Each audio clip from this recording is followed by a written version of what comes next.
Today in America, about 1,574 people were arrested strictly for possessing marijuana, and that number adds up over the year. In 2015, 574,641 people were arrested for possession of marijuana. That number is far too large for the, in my mind, not so serious crime that it is.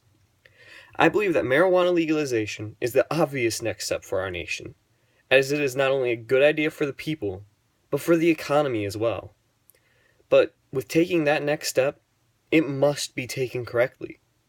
In my speech, I'm going to talk about how marijuana could be legalized across the nation and why it should be. So you may be thinking, why is this that big of a deal? I mean, it's illegal for a reason, right? Well, the only reason it's still illegal is because some states haven't voted to legalize it yet.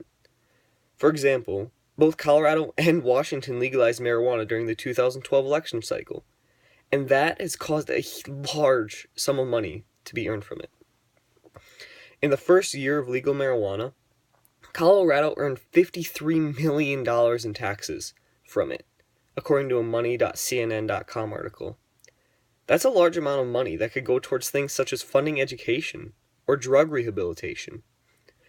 This isn't the only economic impact that the legalization has caused. In addition to this tax money, marijuana has created over 18,000 jobs and generated $2.4 billion in economic activity in 2015, according to a WashingtonPost.com article. In fact, selling marijuana isn't even the only way that large amounts of money could be put back into state and national coffers. Just by decriminalizing marijuana, the nation as a whole would save $3.6 billion according to ACLU.org. Now imagine what the nation as a whole could do with that much money. Almost all of that money could be allocated to other services, such as funding education or drug awareness. The money that they decide to keep spending on the war on drugs could be focused more on getting rid of the illegal drug cartels, or the drugs that are actually harmful to you, such as heroin and meth.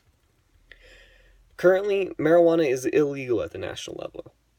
There's two different ways that a previously illegal activity could become legal. This is either through a state election or nationwide through the Supreme Court. However, this hasn't stopped states from Colorado and Washington from legalizing it in their own state elections and then working out the details afterwards. The first step for this to occur, however, would be to get the issue onto a state ballot. Anyone is able to do this provided that they are able to collect enough valid signatures to get the issue onto the ballot.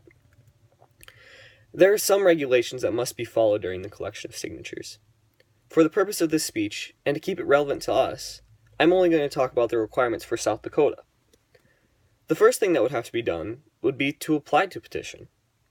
According to ballotpedia.org, to do this, the sponsors of the bill must file a copy of the statute or amendment with the South Dakota Legislative Research Council for review. After the measure has been submitted, the council reviews the measure, and the proponents for it must submit a final draft to the Attorney General. After the petition is approved, they must reach a certain number of signatures. That number for the 2016 South Dakota election was 27,741 for a constitutional amendment and 13,871 for a statute. There are many specifics to how the signatures must be collected, but one of the biggest is that they must be gathered in person, not through an online petition. Signatures can be gathered for 1 year and must be submitted 1 year prior to the election that is being put on. After the signatures have been submitted, they are verified by the Secretary of State randomly. At least 5% of all collected and submitted signatures must be checked by the Secretary of State. The signatures are then able to be challenged before being put onto the ballot if accepted. After that, all that would be required to pass a new amendment or statute would be a majority of the votes cast. The ballot measure would then go into effect after the completion of the official canvass of the votes. The other way for previously illegal activity to become legal would be for the U.S. Supreme Court to decide to do something about it. One famous example of this would be Roe v. Wade, changing the laws on abortion.